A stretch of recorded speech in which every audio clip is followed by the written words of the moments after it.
Hello दोस्तों, unite coaching में आपका स्वागत है। इस वीडियो लेक्चर में हम गेट के प्रीवियस ईयर के क्वेश्चंस देखेंगे और इसके अंदर सबसे पहले है जियो टेक्निकल इंजीनियरिंग, जिसमें फर्स्ट चैप्टर है हमारा प्रॉपर्टीज़ ऑफ सॉइल। तो चलिए चलते हैं हम अपने पहले क्वेश्चन की तरफ।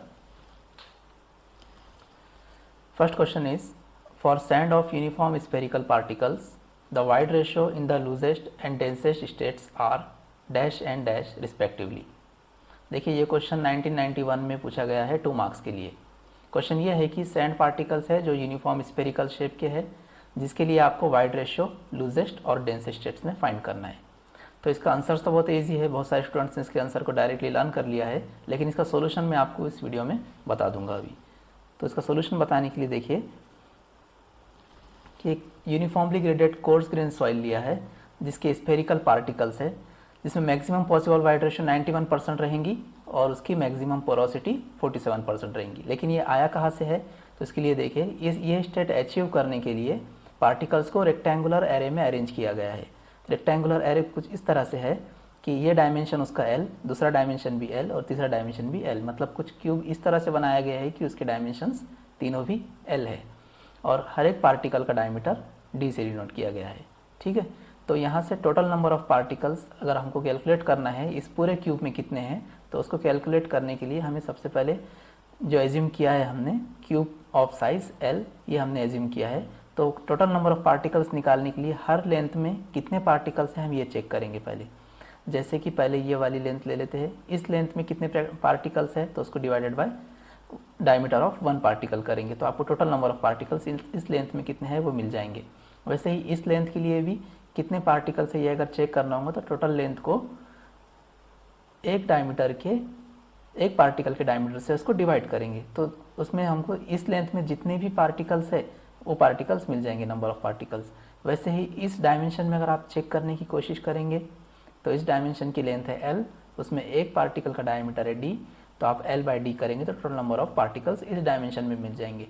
जब आप तीनों डायमेंशंस के पार्टिकल्स का मल्टीप्लिकेशन करेंगे तो आपको टोटल नंबर ऑफ पार्टिकल्स जो चाहिए वो मिल जाएगा L3/D3। अब एक बार आपने टोटल नंबर ऑफ पार्टिकल्स निकाल लिए तो हर पार्टिकल की वॉल्यूम के साथ उसको मल्टीप्लाई करके आप उसका वॉल्यूम भी निकाल सकते हैं, टोटल वॉल्यूम ऑफ सॉलिड्स। तो देखिए कैसे निकाले वो, total volume of cube is equal to total volume of soil mass, ठीक है, इक्वल टू L3। क्योंकि रेक्टेंगुलर एरे है, हमने तीनों डायमेंशन से L लिए इसलिए इसका साइज हो गया L3। Volume of one spherical particle का वॉल्यूम कितना रहेगा, π/6d3। वैसे आप लोगों को वॉल्यूम ऑफ स्फीयर का फॉर्मूला सभी को पता होगा, आप लोगों ने पहले देखा होगा स्कूल लेवल में कि 4/3 πr3 ये वॉल्यूम ऑफ स्फीयर रहता है। मैंने यहाँ पर कुछ एक्स्ट्रा नहीं किया, बस r को d के फॉर्म में रख दिया, तो π/6d3 इस तरह से ये मिल गया है। ठीक है, क्योंकि मैंने ऑलरेडी एक जो फॉर्मूला जो total number of particles calculate किया था वो d के फॉर्म में किया था कैलकुलेट, L3/D3, इसलिए मैंने volume of one spherical particle का भी फॉर्मूला d के फॉर्म में ही लिखा। तो टोटल वॉल्यूम ऑफ सॉलिड्स जब कैलकुलेट करेंगे तो L3/D3 मल्टीप्लाइड बाय π/6d3। ये ऐसा क्यों लिखा, क्योंकि ये जो है L3/D3 ये है टोटल नंबर ऑफ सॉलिड्स। अगर टोटल नंबर ऑफ सॉलिड्स को उसके एक सॉलिड के वॉल्यूम से मल्टीप्लाई कर लेंगे तो आपको टोटल वॉल्यूम ऑफ सॉलिड्स मिल जाएगा।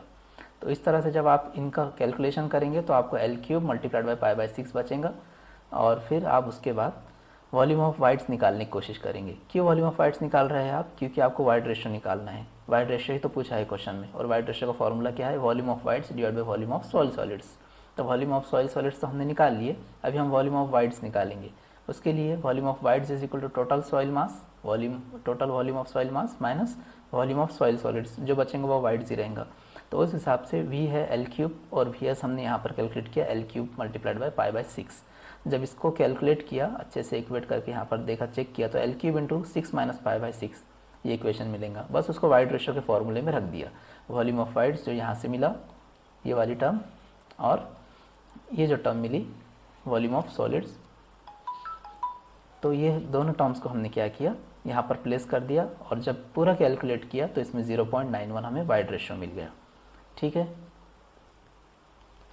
तो ये हमने कैलकुलेट कर लिए मैक्सिमम वाइड रेशियो। इसको मैक्सिमम क्यों बोल रहे हैं, क्योंकि मैक्सिमम स्टेट पाने के लिए हमने रेक्टेंगुलर एरे में इसको अरेंज किया था, इसलिए वाइड रेशियो मिला है 0.91 जो कि मैक्सिमम वैल्यू है। तो मिनिमम वैल्यू के लिए भी हम कैलकुलेट कर सकते हैं। वैसे ही सिमिलरली हमें क्या करना है, बस मिनिमम वैल्यू हमें कब मिलेगा, जब हम इसको प्रिज्मोइडल एरे में इस तरह से अरेंज करेंगे सॉइल को। जब रेक्टेंगुलर एरे में किए थे तो मैक्सिमम वाइड रेशियो मिला था, अब मिनिमम वाइड रेशियो के लिए हमें इसे इस तरह से अरेंज करना पड़ेगा। जब आप इस तरह से अरेंज करेंगे और पूरी उसी तरह से कैलकुलेट करने की कोशिश करेंगे जैसे आपने रेक्टेंगुलर एरे के लिए किया था, तो आपको डेंसेस्ट पैकिंग मतलब आपको डेंसेस्ट कंडीशन मिलेंगी। उस कंडीशन में मिनिमम वाइड रेशियो रहेंगी और वो रहेंगी 35%। तो ठीक है, इसको भी वैसे ही सॉल्व किए तो वैसे ही मिलेगा, सॉल्व करने की हमें ज़रूरत नहीं। सिमिलरली कहा है हमने यहाँ पर एज इट इज़ आप रेक्टेंगुलर को प्रिज्मोइडल को भी रेक्टेंगुलर की तरह कैलकुलेट करके मिनिमम वाइड रेशियो और मिनिमम पोरोसिटी दोनों भी कैलकुलेट कर सकते हैं। तो ठीक है, इस क्वेश्चन का आंसर आपको मिल गया होगा कि जो क्वेश्चन था उसमें मैक्सिमम और मिनिमम वाइड रेशियो पूछा गया था, तो मैक्सिमम वाइड रेशियो 91% मिला और मिनिमम 35%। ठीक है, तो 91% is the answer and 35% is the minimum wide ratio. This is the answer. So next question. A saturated sand sample has dry unit weight of 18 kilonewton per cubic meter and a specific gravity of 2.65.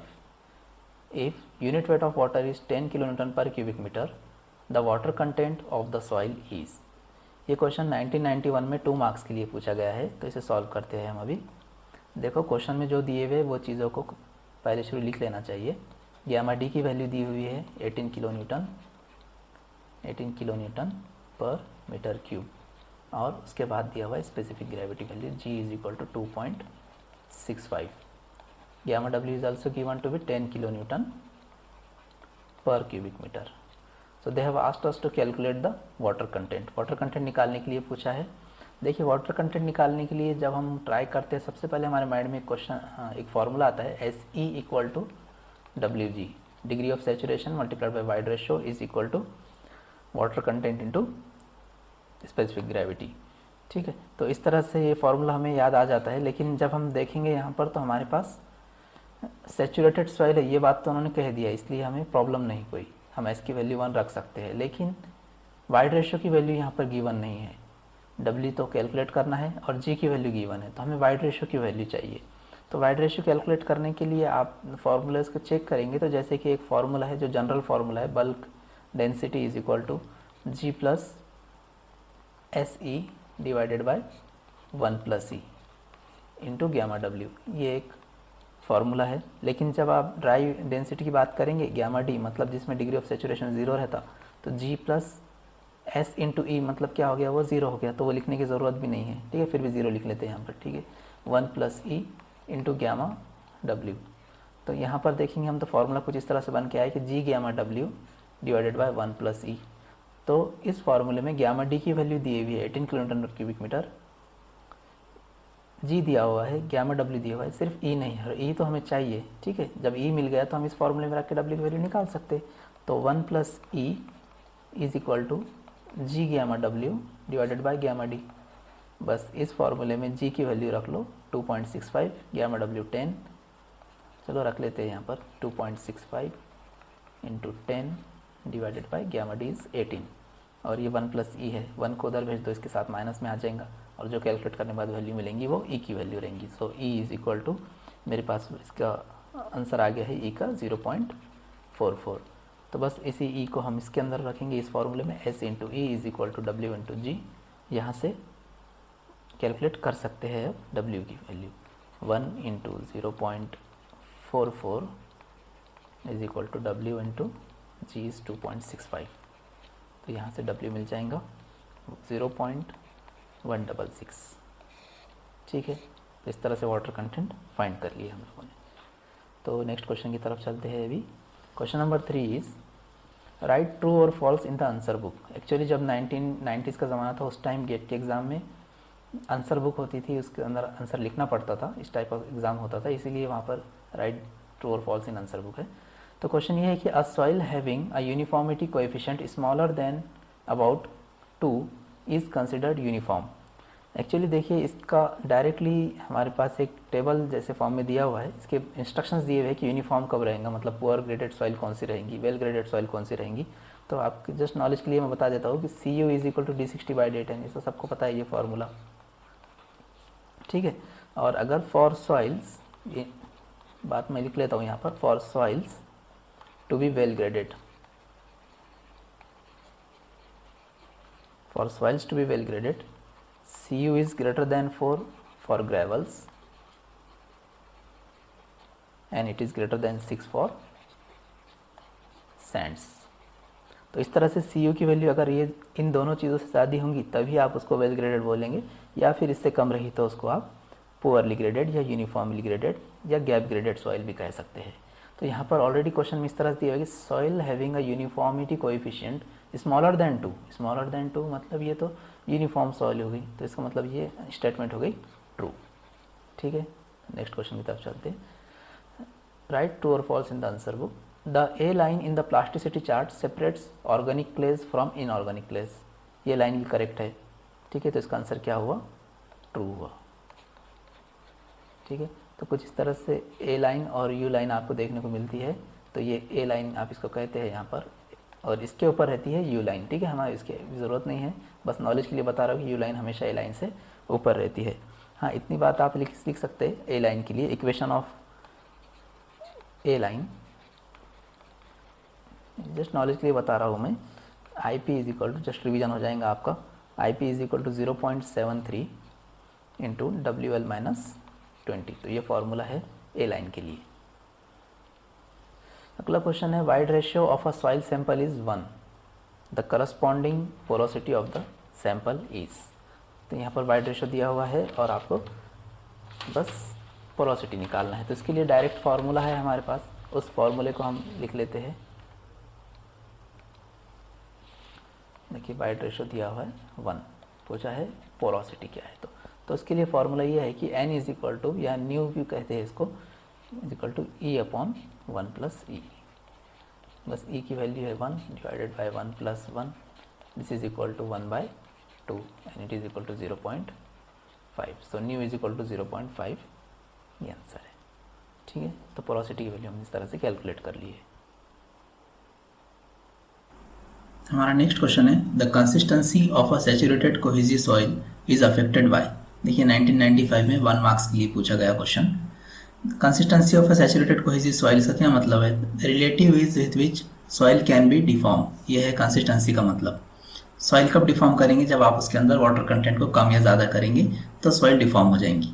ठीक है, तो particle size distribution का, density index और coefficient of permeability का consistency से कोई लेना देना नहीं है। ठीक है, इससे इसका कोई कंसर्न नहीं, इसलिए वाटर कंटेंट इसका आंसर रहेगा। तो इसका आंसर कर लेते हैं हम वाटर कंटेंट को मार्क। ठीक है, सो नेक्स्ट क्वेश्चन की तरफ चलते हैं। यह है, the confined compressive strength of a stiff clay falls in the range. 1995 में 1 मार्क्स के लिए पूछा गया ये क्वेश्चन। देखिए कंसिस्टेंसी ऑफ क्ले और उसकी रेंज।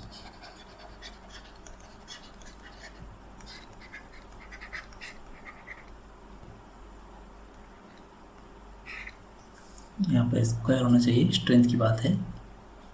ठीक है, तो स्क्वायर होना चाहिए यूनिट किलोमीटर पर स्क्वायर मीटर।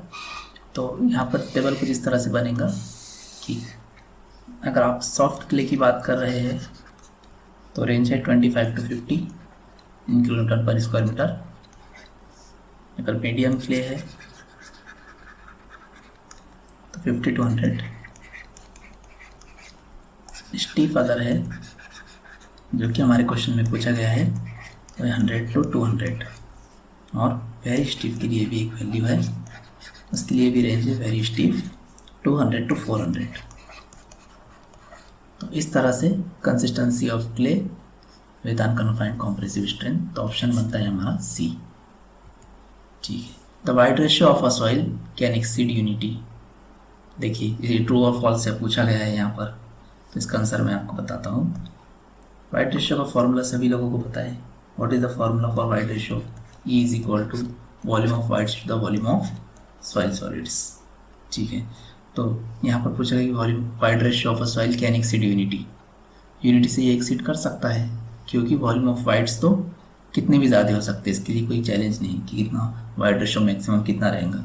क्योंकि सॉइल को हम किस तरह से बताते हैं, अगर आपने बस ऐसी भी सॉइल बताए कि इसमें यहाँ पर है सॉलिड्स और यहाँ पर है वाइड्स, तो ये वाइड्स सॉलिड से ज़्यादा हो सकते हैं, इसलिए ये यूनिटी से, क्योंकि वाइड्स ऊपर है सॉलिड्स नीचे है। तो वाइड्स अगर सॉलिड से ज़्यादा होंगे तो एक्सीड यूनिटी मतलब 1 से एक्सीड कर जाएगा, तो ये स्टेटमेंट करेक्ट है। ठीक है, इसकी वाइड रेशियो की कोई अपर लिमिट नहीं होती है, इसलिए हम इसको ट्रू बता सकते हैं। नेक्स्ट है soil transported by the wind are known as. देखिए इसका आंसर बहुत सिंपल है, एलियन सॉइल इसको कहते हैं। मैं इसकी स्पेलिंग लिख लेता हूँ, AEOLIAN। ठीक है, LIAN, this is the alien soil. So next question, which one of the following relation is not correct. Directly relation के बारे में पूछा गया, बहुत ही इजी क्वेश्चन, 1996 में बस 1 मार्क के लिए पूछा गया है। पहले थोड़े सिंपल क्वेश्चंस पूछे जाते थे, गेट का स्टैंडर्ड थोड़ा सा फॉर्मूला बेस्ड इस तरह से पूछा जाता था। तो देखिए यहाँ पर जो रिलेशंस है E is equal to n/1 - n gamma saturated, ये सारे फॉर्मूले हमको अगर लर्न होंगे तो हम बता सकते हैं इसका आंसर। देखिए गामा का एक फॉर्मूला है जो जनरल वाला फॉर्मूला है, G+SE divided by 1+E into gamma W। ठीक है, तो अगर आप सैचुरेटेड की बात करेंगे तो gamma saturated is equal to G+S की वैल्यू 1 हो जाएंगी, सैचुरेटेड है इसलिए 1E इंटू गामा W। तो ये करेक्ट है। हमें क्या पूछा गया है, नॉट करेक्ट, तो ये हमारा ऑप्शन नहीं रहेगा। ठीक है, this is not the option. फिर n is equal to E/1+E, ये फॉर्मूला है, लेकिन यहाँ पर क्या है, E/1 - E है, तो ये फिर रिलेशन करेक्ट नहीं हुआ, मतलब हमें जो चाहिए ये वो आंसर है। ठीक है, और तीसरा ऑप्शन है E is equal to WG/S, क्योंकि ये फॉर्मूला तो हमें पता है SC is equal to WG, तो बस S को उधर भेज दिया, WG/S हो गया, और ये रिलेशन भी राइट है, E is equal to n/1 - n, तो ये हमारा आंसर होगा।